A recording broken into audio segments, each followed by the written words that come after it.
جیسے کہ صدر ارتضیٰ نشاط صاحب کی اجازت کے ساتھ میں سب سے پہلے اظہار خیال کے لیے دعوت دوں گا جناب مقصود آفاق صاحب کو.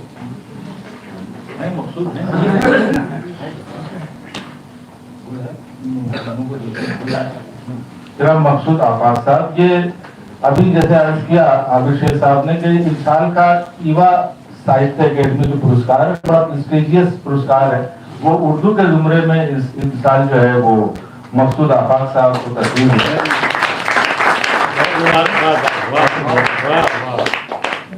بہت بہت شکریہ. جناب صدر کی اجازت سے نظام الدین نظام کا شعری نظام. نظام کے شعری نظام جس کی وسعت کو ناپنے کا پیمانہ شاید مجھ ناچیز کی دسترس میں نہیں. مجھ جیسے چھوٹے سے طالب علم کا ان کی شعریات پر گفتگو کرنے کی جسارت کرنا کہیں ان کے حق میں توہین آمیز نہ ہو جائے. میں نے کچھ سال پہلے جب نظام صاحب کی غزلیں پڑھی تھیں تبھی سے مجھ میں ان کی شاعری کو لے کر ایک عجیب سی تشنگی پیدا ہو گئی.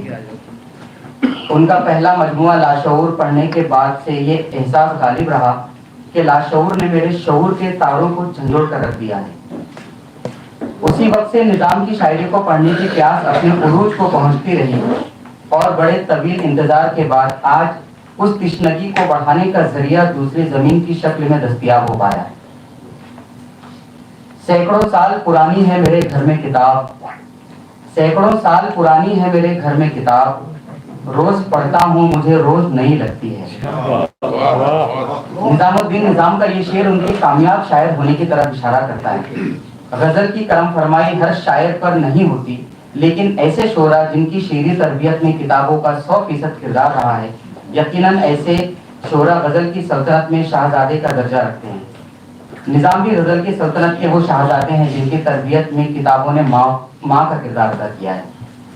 ایک اور جگہ نظام کہتے ہیں، بھیگے ہوئے بادل کی تمنا بھی کسے ہے، بھیگے ہوئے بادل کی تمنا بھی کسے ہے، صحرا میں میرا کام تو ٹھوکر سے چلے گا. یہ شعر نظام کی اس خود اعتمادی سے پردہ ہٹاتا ہے جو ان کی مایوسیوں اور بے بسی پر ہمیشہ غالب رہا. ان کی زندگی جتنی مصائب و آلام کا شکار رہی، اس کی پوری تصویر ان کی شاعری میں واضح دیکھنے کو ملتی ہے. نظام کی پوری شاعری ان کے حالات زندگی کا عکس ہے.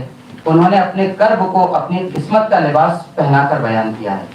وہ کبھی بے بسی کی دسترس میں نہیں آئے. ان کی بے باکی ہی ان کا سب سے بڑا کمال ہے. نظام الدین گہری فکروں کے بلند شاعر تھے. ان کی وسیع نظری کا ثبوت آج ہم سب کے ہاتھوں میں ہے. نظام کا شعری نظام بڑا وسیع و عریض ہے جس میں امکانات سے لے کر شعری پائیداری چمکتی اور دمکتی دکھائی دیتی ہے. روایتی اوصاف کی خوشبو نظام کی پہچان ہے. ان کی غزلوں میں خیال کی پختگی کے ساتھ تشبیہات اور استعارات کا جادو سر کر کر بولتا ہے. شاعر کی صاف گوئی اس کا بڑا وصف ہوتی ہے اور اس معاملے میں نظام نے کوئی سمجھوتا نہیں کیا. وہ اپنی جگہ ہر حالت میں بے باک نظر آتے ہیں. اپنی تخلیقات کے آئینے میں نظام نے کبھی خود کو لاچار نہیں دیکھا ہوگا. ان کی شاعری میں ان کی اختیاری روش صاف دیکھی جا سکتی ہے. مضامین کا انتخاب ان کی فکری اونچائی کی دلیل ہے اور انہیں بیان کرنے کا ڈھنگ نظام کو منفرد بناتا ہے. ان کی غزلوں سے ان کی کھلی ہوئی اور وسیع ذہنیت کا پتہ چلتا ہے. ورنہ آج کل غزل پڑھ کر اتنا تو سمجھا جا سکتا ہے کہ اس کے خالق کی فکری پرواز کہاں تک ہے. نظام الدین کی شاعری میں فلسفے سے زیادہ ان کے ذاتی تجربات کا غلبہ ہے اور ممکن ہے یہی ان کا موقف بھی رہا ہو. فلسفیانہ باتوں کی چمک سے کئی زیادہ اہم تجربات کی لو ہوتی ہے جو انسانی قدروں کی حقیقی تصویر دکھاتی ہے.